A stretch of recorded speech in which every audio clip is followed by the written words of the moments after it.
کہ اطاعت جزوی نہیں، اطاعت کلی، پوری کی پوری اطاعت۔ دو حکم بھی دیا گیا ہے، ماننا پڑے گا۔ جزوی اطاعت اطاعت نہیں ہے۔ Partial obedience is no obedience. اس لیے کہ اگر آپ نے ایک حکم قبول کر لیا، ایک نہیں کیا، تو جو نہیں کیا کیوں نہیں کیا؟ کہ وہ آپ کے نفس کو پسند نہیں۔ جو قبول کیا وہ کیوں کیا؟ کہ نفس نے الاؤ کر دیا آپ کو کہ ٹھیک ہے کر لو، کوئی حرج نہیں۔ لہذا partial obedience is no obedience at all. چنانچہ اس پر جو وعید آئی ہے سورہ بقرہ کی آیت نمبر 85 میں، افتؤمنون ببعض الکتاب وتکفرون ببعض، تو کیا تم ہماری کتاب اور شریعت کے ایک حصے کو مانتے اور ایک کو نہیں مانتے؟ فما جزاء من یفعل ذلک منکم، تو جو کوئی بھی تم میں سے یہ روش اختیار کرے گا اس کی کوئی سزا نہیں ہے الا خزی فی الحیات الدنیا، سوائے اس کے کہ دنیا کی زندگی میں ذلیل اور خوار کر دیے جائیں۔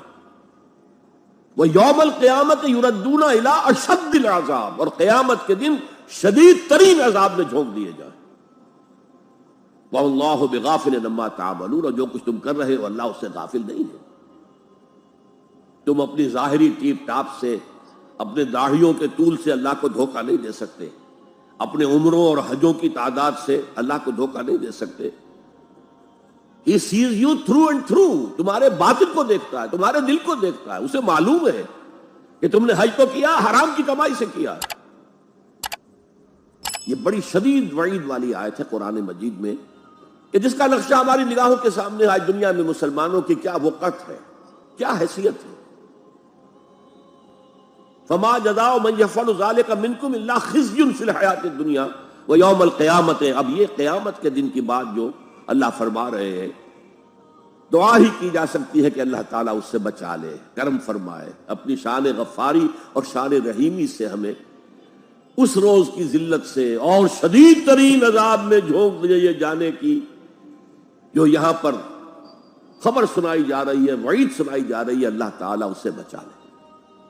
البتہ ایک بات میں اور آپ سے عرض کر دوں کہ جو کیفیت اس آیت میں سامنے آئی ہے یہ مستقل نہیں رہ سکتی۔